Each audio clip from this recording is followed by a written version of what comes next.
Nifty 50ல் 5 லட்ச ரூபா போடுறீங்க. 6 வருஷம் கழிச்சு 5 லட்ச ரூபா 10 லட்ச ரூபா ஆயிரும். நம்ம எதுவுமே பண்ணாமல் பணம் வளருது. நமக்கு என்னமாவது நேர்ந்ததுன்னா நாளை நாம் இல்லை அப்படின்னா காசு கொடுப்பாங்க. அண்ட் இதில் வந்து எந்த கம்பெனியில் டேர்ம் இன்சூரன்ஸ் எடுக்கிறன்ற கேள்வி இருக்கும். இப்போ இன்வெஸ்ட்மெண்ட்லேயே பார்த்தீங்க அப்படின்னா discipline is the key thing. இப்போ நம்ம எடுத்தோன்னே பெருசாகிட முடியாது. கொஞ்சம் கொஞ்சமாக தான் நம்ம என்னமாவது பண்ணி we can move to the next step. The rule of 72 அப்படின்னு சொல்லிட்டு ஒன்று இருக்குது. இதெல்லாம் என்னப்பா நிஃப்டி 50ன்றாரு, இண்டெக்ஸ் பண்ணுற இதெல்லாம் காம்ப்ளிகேட்டடாக இருக்குன்னா கவலையே வேணாம்.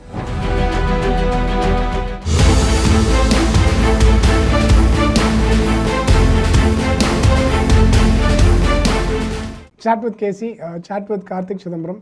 மணி மேட்டர்ஸ், அதாவது பணம் வந்து அனைவருக்குமே ஒரு பெரிய ஒரு அத்தியாவசிய தேவை, ஒரு பெரிய அவசியம் கூட. இதில் என்னுடைய பர்சனல் ஜேர்னியில் இப்போ நான் என்னென்ன தவறுகள் செஞ்சுருக்கேன் அதை பற்றி பேசலாம் அப்படின்னு சொல்லிட்டு நினைக்கிறேன். ஒவ்வொரு வாட்டியுமே வந்து நம்ம தவறு செய்து தான் கற்றுக்குறோம். அதாவது எக்ஸ்பெரிமெண்ட் பண்ணும்போது உங்களுக்கு சில இது ஒர்க் ஆகும், சில இது ஒர்க் ஆகாது. இப்போ திடீர்னு ஒருத்தர் நல்லா பேசிகிட்டு இருந்தார், அன்ஃபார்ச்சுனேட்டாக வந்து இறந்துட்டார், அவருக்கு ஹார்ட் அட்டாக்ல இறந்துட்டார் அப்படின்ற ஒரு 30 வயசு 35 வயது இருக்கிற இளைஞர்கள்லாம் இந்த ஸ்டோரிஸ்லாம் நம்ம வந்து நிறைய கேள்விப்படுறோம். அப்போ அது மாதிரி இருக்கும்போது நம்ம என்ன பண்ணுறது? இப்போ அந்த என்டையர் அந்த ஃபேமிலியே வந்து அவங்கள நம்பி தான் இருக்கும். இது ஒரு ஆணுக்குமே பொருந்தலாம், இல்லைனா ஒரு பெண்ணுக்குமே பொருந்தலாம். அப்போ என்ன பண்ணுவீங்க அப்படின்றது தான். இப்போ ஃபஸ்ட்டு சேவிங் அப்படின்னா என்ன அப்படின்றதுல நீங்கள் இப்போ என்ன மாதிரி ஒரு இடத்துல இன்வெஸ்ட் பண்ணணும் அப்படின்னா, இப்போ தான் நீங்கள் ஸ்டார்ட் பண்ணுறீங்க அப்படின்னா முதல்ல நம்ம பண்ண வேண்டிய விஷயம் என்ன அப்படின்னு சொல்லிட்டு நான் நினைக்கிறேன் அப்படின்னா, டேர்ம் இன்சூரன்ஸ். டேர்ம் இன்சூரன்ஸ்னால் என்ன? ஒரு வேளை நம்ம இன்றைக்கி வேலை செஞ்சுட்டு இருக்கோம், நமக்கு திடீர்னு என்ன மாதிரி ஆயிடுது, நம்மளை நம்பி ஒரு குடும்பம் இருக்குது. அப்போ நமக்கு உரிய பாதுகாப்பு. இப்போ ஃபார் எக்ஸாம்பிள் நீங்கள் ஒரு 50 லட்சத்திற்கோ 1 கோடிக்கோ டேர்ம் இன்சூரன்ஸ் போட்டிங்க அப்படின்னா, என்ன மாதிரி ஆச்சு அப்படின்னா அதை வந்து நமக்கு தருவாங்க. டேர்ம் இன்சூரன்ஸில் என்ன ஒரு அட்வான்டேஜ் அப்படின்னு பார்த்தீங்கன்னா, இதோட விலை வந்து ரொம்ப கூடலாம் கிடையாது. இதை வந்து ஓரளவுக்கு மற்ற இன்சூரன்ஸ் எல்லாம் கம்பேர் பண்ணும்போது நீங்கள் ஒரு கம்மியான ப்ரீமியம் தான் மந்த்லி ஒரு டேர்ம் இன்சூரன்ஸுக்கு கட்டுவீங்க. டேர்ம் இன்சூரன்ஸ் எடுக்கும்போது டெஸ்ட்டெல்லாம் எடுக்கணும் அப்படின்னு சொல்லிட்டு சொல்லுவாங்க, ஹெல்த் டெஸ்ட்லாம். பட் இதில் என்ன அப்படின்னா, இதை வந்து நீங்கள் வந்து ஒரு முதலீடாக பார்க்க முடியாது ஆக்சுவலாக. ஏன்னா வந்து முதலீடுனா என்ன, இப்போ நீங்கள் எதுலையாவது ஒரு இதில் காசு போடுறீங்க அப்படின்னா நமக்கு ரிட்டர்ன் வரும். இப்போ ஃபார் எக்ஸாம்பிள் நீங்கள் பேங்க்கில் போட்டிங்க, ஒரு எஃப்டி போட்டிங்க அப்படின்னா உங்களுக்கு ரிட்டர்ன் ஒரு 5%, 6%, 7% ரிட்டர்ன் வருது. ஆனால் டேர்ம் இன்சூரன்ஸில் நம்ம காசு போட்டுருவோம், நமக்கு என்னமாவது நேர்ந்ததுன்னா நாளை நாம் இல்லை அப்படின்னா காசு கொடுப்பாங்க. அதாவது நம்ம கிட்ட ஏற்கனவே ஃபார் எக்ஸாம்பிள் ஒரு 10 கோடி 20 கோடி பணம் இருந்தது அப்படின்னா மேபி உங்களுக்கு டேர்ம் இன்சூரன்ஸ் தேவைப்படாமல் இருக்கலாம். ஆனால் நீங்கள் வந்து இப்போ தான் ஸ்டார்ட் பண்ணுறீங்க, இப்போ உங்கள் குடும்பம் உங்களை நம்பி இருக்குது அப்படின்னா மறக்காமல் ஒரு டேர்ம் இன்சூரன்ஸ் பாலிசியை அவசியமாக பண்ணுங்கள். அண்ட் இதில் வந்து எந்த கம்பெனியில் டேர்ம் இன்சூரன்ஸ் எடுக்கிறன்ற கேள்வி இருக்கும் நிறைய பேருக்கு. அதே கேள்வி தான் எனக்குமே இருந்தது. டேர்ம் இன்சூரன்ஸை பொறுத்த மட்டும் கிட்டத்தட்ட எல்லா கம்பெனியுமே ஒரே மாதிரி தான் அப்படின்னு சொல்லி நிறைய பேர் சொல்லி நான் கேள்விப்பட்டிருக்கேன். ஓரளவுக்கு ஒரு நல்ல பிராண்டாக கிட்ட நீங்கள் கண்டிப்பாக போகலாம். அண்ட் மாதம் உங்களுடைய அக்கௌண்ட்லேருந்து டிடக்ட் பண்ணிட போகிறீங்க. நீங்கள் எதர் இயர்லி ப்ரீமியம் கட்ட போகிறீங்க, இல்லைனா வந்து மந்த்லி ப்ரீமியம் கட்ட போகிறீங்க. அதை வந்து நீங்கள் உங்கள் அக்கௌண்ட்லேருந்து டிடக்ட் பண்ணிடுவாங்க.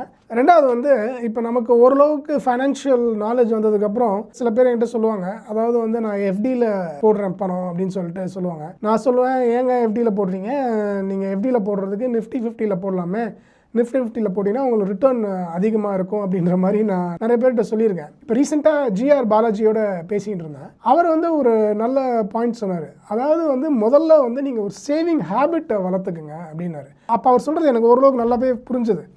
இப்போ நீங்கள் நிஃப்டி 50, S&P 500 இதெல்லாம் பண்ணுறதுக்கு முன்னாடி நாங்கள் முதல்ல சேமிப்பு பழக்கம், அதாவது நீங்கள் சம்பாதிக்கிறீங்க, அந்த சம்பாதிக்கிறதுல ஒரு 30% 40% சேமிக்கணும். அந்த சேமிப்பு பழக்கத்தை நீங்கள் முதல்ல உருவாக்கணும். இப்போ நானுமே நிறைய பேர்கிட்ட சொல்லியிருக்கேன், நீங்கள் நிஃப்டி 50ல் போடுங்க அப்படின்னு.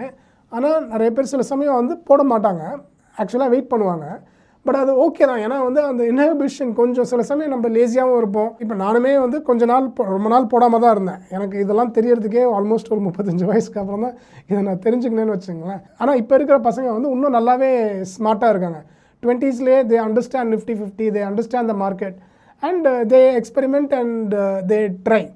பட் ஆனால் இப்போ இன்வெஸ்ட்மெண்ட்லேயே பார்த்தீங்க அப்படின்னா discipline is the key thing.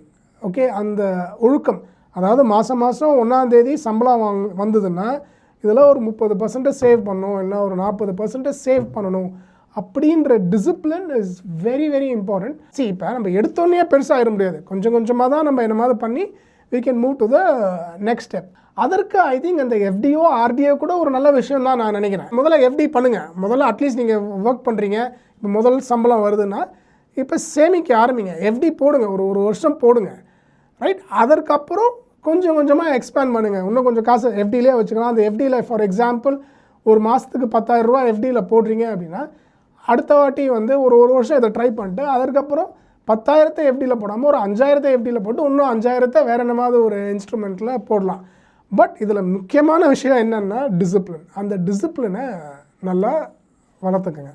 இந்த பவர் ஆஃப் காம்பவுண்டிங் அப்படின்னு சொல்லிட்டு சொல்லுவாங்க, அதாவது கூட்டு வட்டி. இப்போ நமக்கு காம்பவுண்ட் இன்ட்ரெஸ்ட், சிம்பிள் இன்ட்ரெஸ்ட் நம்ம 7th ஸ்டாண்டர்ட் 8th ஸ்டாண்டர்டில் படிச்சிருப்போம் ஸ்கூலில்.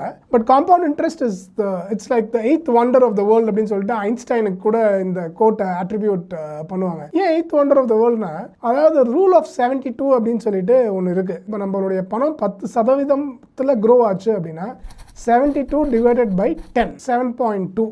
ஓகே, காம்பவுண்ட் இன்ட்ரெஸ்ட்டு கூட்டு வட்டி நமக்கு 10% கிடச்சிதுன்னா, நம்ம ஃபார் எக்ஸாம்பிள் 1 லட்ச ரூபா போடுறீங்கன்னா அந்த 1 லட்சம் 2 லட்சம் ஆகிறதுக்கு எவ்வளோ நாளில் பணம் டபுள் ஆகும் அப்படின்றத கனெக்ட் பண்ணுறதுக்கு 7.2 இயர்ஸில் டபுள் ஆயிரும். ஸோ இப்போ இது நம்ம பணம் வந்து 12% கூட்டு வட்டி வருதுன்னு வச்சுங்களேன். அப்போ 72 டிவைடட் பை 12 என்ன, உங்களுக்கு 6 வருஷத்தில் நம்மளோட பணம் 2 லட்சம் ஆயிரும். இப்போ என்ன இந்த ஜென்ரல் ரூல் அப்படின்னு பார்த்தீங்க அப்படின்னா, இப்போ நீங்கள் நிஃப்டி 50 இது மாதிரி ஒரு இன்ஸ்ட்ருமெண்ட்டில் போடும்போது, அதாவது டாப் 50 கம்பெனிஸ் இன் இந்தியா அது மாறிக்கினே இருக்கும். அது மாதிரி இதில் இப்போ நீங்கள் இன்வெஸ்ட் பண்ணல, இப்போ நீங்கள் ஏற்கனவே again you start with FD, அது வந்து ஒரு நல்ல விஷயம். எஃப்டி ஓரளவுக்கு பண்ணிட்டீங்க அப்படின்னா அடுத்து பண்ண வேண்டியது என்னை பொறுத்த மட்டும் ஒரு நிஃப்டி 50 இன்ஸ்ட்ருமெண்ட்டை நீங்கள் கண்டிப்பாக ட்ரை பண்ணலாம். ஒரு கொஞ்சம் ட்ரை பண்ணி பார்த்தா தான் நமக்கு ஒர்க் ஆகலையா அப்படின்றது தெரியும். ஸோ இது வந்து நீங்கள் பணத்தை அப்படியே வச்சுருந்தீங்க. ஃபார் எக்ஸாம்பிள் இப்போ நீங்கள் இன்றைக்கி ஒரு 5 லட்ச ரூபா போடுறீங்க, நிஃப்டி 50ல் 5 லட்ச ரூபா போடுறீங்க. உங்களுடைய பணம் ஒரு 12% வளருதுன்னு வச்சுப்போம். அப்ராக்சிமேட்டாக 10 இருக்கலாம், 12 இருக்கலாம். பட் 12% வளருதுன்னா அந்த 5 லட்ச ரூபா கரெக்டாக ஒரு 6 வருஷம் கழிச்சு 5 லட்ச ரூபா 10 லட்ச ரூபா ஆயிரும். 12 வருஷம் கழிச்சு 10ன்றது 20 ஆயிரும். அப்போ இன்னொரு 18 வருஷம் கழிச்சு 20ன்றது 40 ஆயிரும். நம்ம எதுவுமே பண்ணாமல் பணம் வளருது. இதுதான் வந்து பவர் ஆஃப் காம்பவுண்டிங். இப்போ நீங்கள் ஃபஸ்ட்டு ஸ்டார்டிங் வித் இன்வெஸ்ட்மெண்ட்ஸ் அப்படின்னா முதல்ல அந்த பழக்கத்தை வளர்த்துக்குங்க. Start saving. அது ஃபிக்ஸட் டெபாசிட்லேயே இருக்கலாம். ஃபிக்ஸட் டெபாசிட்டில் ஆரம்பத்தில், ஏன்னா இப்போ நம்ம எடுத்தோன்னே என்ன பண்ணுறது, இதெல்லாம் என்னப்பா நிஃப்டி 50ன்றாரு, இண்டெக்ஸ் ஃபண்ட்ற, இதெல்லாம் காம்ப்ளிகேட்டடாக இருக்குன்னா கவலையே வேணாம். முதல்ல சேமிப்பு பழக்கத்தை வளர்த்து கொள்ளுங்கள். அதை வளர்த்து கொண்டதுக்கப்புறம் ஃபிக்ஸட் டெபாசிட் எஃப்டியில் போடுறீங்களா போடுங்க. பட் டேர்ம் இன்சூரன்ஸை மறந்துடாதீங்க. யாராக இருந்தாலும் டேர்ம் இன்சூரன்ஸ் ரொம்ப ரொம்ப ரொம்ப அவசியம். ஏன்னா நாளைக்கு நமக்கு என்னமாவது ஆச்சு அப்படின்னா நம்ம குடும்பத்தை யார் பார்த்துக்கொள்வார்? அதனால் டேர்ம் இன்சூரன்ஸ் எடுங்க. அதுக்கப்புறம் நிஃப்டி 50 இண்டெக்ஸ் ஃபண்ட்ஸையும் எக்ஸ்பெரிமெண்ட் பண்ணுங்கள். இந்த காணொலி உங்களுக்கு பயனுள்ளதாக இருந்திருக்கும்னு நினைக்கிறேன். நன்றி.